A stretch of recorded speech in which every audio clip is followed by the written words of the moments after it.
And you're welcome back. You're watching TV3 New Day. This is your Election Command Center, and we are bringing you a very comprehensive coverage of the special voters exercise going on today. Before we went on that break, I was just about to speak to Honorable George Kofi Arthur, the former Member of Parliament for Amenfi Central, who was part of the convoy which was attacked last Saturday. He's just joined us on the phone line. Hello? Hello, good morning. Good morning, Sir Arthur. Thank you so much for joining us. Thank you, Tim. I hope you're doing well this morning. Yeah, I'm doing very well. Have you recovered from the unfortunate incident? Oh, no, I'm going. They referred me to the St. Catholic Hospital, so I'll be going this morning. I'm sorry to hear that, sir. Can you please tell us exactly how the incident happened? What happened? Oh, okay. Good morning to your listeners. We set off in the morning to visit 4 communities. Dominancy, Ampontin, Krum, Jabo, Amkwasu, and Ejaka Mansu, the second largest community in the constituency, was the last one we had to visit. So we arrived there around 7:30 p.m. But when we wanted to, there's a branch road to the party office. When we wanted to enter, there was a motorbike parked there. So we persuaded the rider to move off so that the convoy can enter. But he was adamant to our plea, and one language in the town, that is Nananyama, confronted the guy and told him that, haven't you seen a convoy coming? Please move your motor out. Before I realized there was some exchange of words and they were about to fight. So I got off my vehicle. My vehicle was the leading vehicle. So I got off the vehicle and pulled him away. And some bystanders pulled the motor off, so we were able to proceed to the party office. We finished our operation at the office and decided to return. When upon returning, we saw another Toyota Corolla parked at the same spot, also refusing to leave for us to move out. So our security men got out to plead with the guy to move out, but the guy insisted he wouldn't move out. And another confrontation started. So we managed to arrest the guy, to take him to the police station. And they handcuffed one of his hands. So we had to get down, plead with our security men to leave him so that we can leave. So he brought the key to open it, but before he could open the lock, there were slaps coming from behind to the security man, pulled down, and they pounced on him. So the other, somebody, I don't know the person, entered the Corolla and moved the Corolla away. Not the right driver, not the person who was had blocked the road. It was a different person who pulled the Toyota Corolla out. So our vehicles were able to move.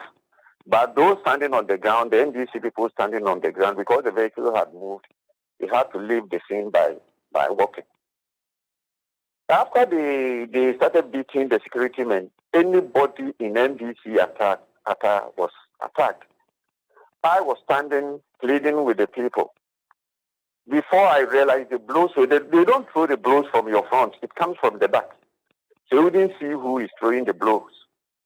Before I realized I was on the ground in pounds on me. Oh my. I saw other members also being attacked here and there. In fact, it was, I wish we could, I had wanted to get a video, but nobody is giving me the video so that I could see how it happened. So somebody came to pull me away. Plus that Nananyama. They held my 2 hands, taking me away. But as they were taking me away, the blows keep coming from my back, hitting me everywhere. So I got one of my hands twisted. And they pulled it. So I think the socket was realigned. And we had to leave the town. And another guy, that I hope is the guy who In fact, I didn't see the guy who started beating the security man. But the person looked like the same person. The stature of the person looked the same. He started throwing stones. When we were not going, when the car left and we were walking, the car came back. The car came back to take those who were left. So when the car came back, they started throwing stones at the vehicles, breaking the glasses. About 4 cars got their windows broken. Like the one you are showing on the television, that was the car I was in, the Ram. That is a big car. They broke the side screen, they broke the back screen, and there's a high oven. They broke the back screen. 2 of our pickups, they broke the front screens. So when they brought the vehicle, they pushed me in, and then we had to leave the town to report the case at Dominancy Police Station. So yesterday, in fact, that very day, I didn't feel the pains. But the next day, they came to wake me up to go, and I said, no, I can't because I'm feeling pains all over. The other driver who got his head also broken went to Aguna Clinic. The others who couldn't go, in fact, it was night. We left there around 11 p.m. So the next morning, the others also attended different health centers. But the police report directed me to go to the Catholic Hospital at St. Gregor. And we are still waiting for the others to come and write their statement. I am writing my statement now when it falls. So the others are yet to come and write their statement. That's actually much worse than the reports we received. I'm very sorry to hear that, sir, and I hope that you are recuperating well. Would you say that this was a premeditated attack? You said? Would you say that this was a premeditated attack? Oh, yes. You know something? Every 4 years, the same community at the they attacked us. Every 4 years? 4 years, every election year, they attack us. I have been attacked previously on 2 occasions. Is that so? Yes, my predecessor was attacked once. The MP who is next to me has also been attacked. In fact, I was with his convoy, same. He was also attacked, and attack came to me personally. And this happens every 4 years. Who would you say is behind these attacks? What have the police told you? The MPP supporters. There are specific people. I wouldn't say all the MPP supporters. There are specific people. One called Andy, one is called Diamond, and I don't remember all the names. So these are known people, and you've reported to the police. Yes, yeah. In fact, you know, I'm the type, I don't entertain minor issues. So even when I'm attacked, I tell them, oh, leave them. Let's concentrate on our campaign. But this time, beside the regular attackers, the whole community, like the MPP members in the community, most of them came to support the attack. Young guys as young as 16, 18 years included. And in fact, there were many. Wow. And what have the police told you? Oh, yesterday, about 30 police officers came to my house that the IGP has sent them to come to me to explain the issues to them. And we went to Ejakaraman, so where the incident happened, to show them how the whole thing started. Okay. All right. So they are investigating. Yeah, they are investigating. Officers from Takra, from Asenkregwa, and officers from our constituency. And they came that IGP has sent them, so they came to me. All right. Well, we hope that the police are able to work on this as soon as possible and bring the perpetrators to book. Can you confirm if Joana Gyan was part of the convoy when this happened? Yeah, she was part of the convoy. So when the confrontation started, our focus was on her to take her away from the scene. So when the guy pulled the vehicle away, there was somebody, the unknown person pulled the vehicle away. They sped off with her vehicle and took her away. All right. Well, thank you so much for talking to us, Honorable, this morning. We're grateful for your time, and we're very sorry that this happened to you. All right. I've just been on the phone with Honorable George Arthur, former Member of Parliament for Amenfi Central, where there was an attack on the convoy belonging to the parliamentary candidate, Madam Joana Gyan. Still on the show today, handing over to Pakwesi Asari for more conversations on the elections. Right, thank you very much, Nashako. This is our continuing coverage of the 2024 general elections. As you may be aware, today is a day for special voting, which starts at sometime at 7 a.m. Let's go on the phone lines now and speak to security analyst, Dr. Emmanuel Enin. Kwesi Enin, he joins us live on the phone lines. Thank you, sir, for your time. It's just a couple of days, a few days to the general elections, and already we've reported on a few isolated cases of violence, especially with what's happened in Amenfi Central. What's your own take on what's happened so far? Well, it's unfortunate and it is unaccepted, or it's unacceptable. And to ensure that it serves as a deterrent, the police must quickly find the perpetrators, send them to court, let the justice take its course, so that it prevents others from copying what has happened at Amenfi West. You see, holding an election that is perceived to be free, fair, violence-free, that law enforcement and the judiciary must work closely, hand in hand, so that immediately people commit atrocities or crimes that infringe on the law, they are punished. But the punishment must be publicized so that people know that they are watching you. If you cross the line, you will be picked up. But secondly, I've also said this, that signing a peace accord alone, in which there have been previous grievances and mistakes that have not been dealt with, makes the peace accord a wobbly one. And I think some of these isolated instances or incidences are pointing to that.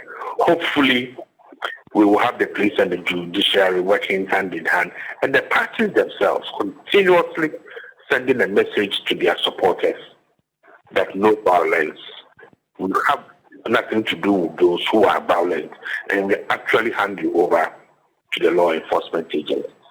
Right, and we've just heard from the former Member of Parliament for Amenfi Central say that the IGP has indeed dispatched a team of police personnel to investigate the matter. That should tell us that the IGP is not going to take matters lying down. No, the IGP has never taken any matter lying down. You see, people tend to forget that there are different forms of policing and law enforcement.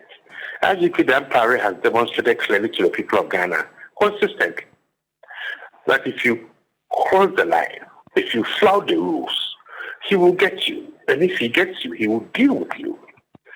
You see, and I can assure you that very quickly we will hear that those who perpetrated this crime have been arrested. And I know that the Chief Justice, I think, also has a fast-track court to deal with these issues. You see, we need to send a signal to this tiny percentage of individuals, politicians and their supporters, who always hold us to ransom every 4 years, intimidating, threatening, beating, destroying, that we will not take it anymore. That the power emanates from the ordinary people whose taxes they feed fat on, and that we will not tolerate the creating societies of fear. Okay, so the IGP, Dr. Dan Parry, and Chief Justice Tokonu will work hand in hand and ensure that those two flawed rules will be dealt with. Yeah, very finally, Prof, before I let you go, I know you've got to attend to other matters, but before I let you go, gauging from the political atmosphere and the high stakes of this year's elections, I know this is very speculative, but do you expect a lot more of these isolated cases of violence? Oh, they will happen. Not that I'm expecting more, but it will happen. And therein lies the unfortunate statement by the British High Commissioner that she thinks with her colleagues that this election will be more violent. And I think it's so unfortunate and totally unacceptable because, you see, we have a certain tendency to think, oh, our partners have spoken and therefore it is right. Or that they may have some insider knowledge or sophisticated analysis that, oh, it should be violent. And I want us all collectively to debunk that false analysis and the risk assessment and whatever evaluative framework were lying behind that statement. Okay? And that is why it's important that IGP Dr. Dan Parry and his team find these gangsters and Chief Justice Tokono and her team ensure that whatever laws are there are used, and then we all get to know. Between now and Saturday morning, insightful language and those who behave as such will also be dealt with. This nation of 33, 34 million does not belong to the 1% politicians and their cohorts who seek to bring everything that we built down, not because of their personal interest.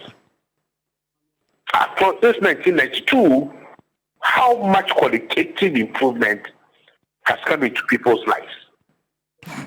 Okay.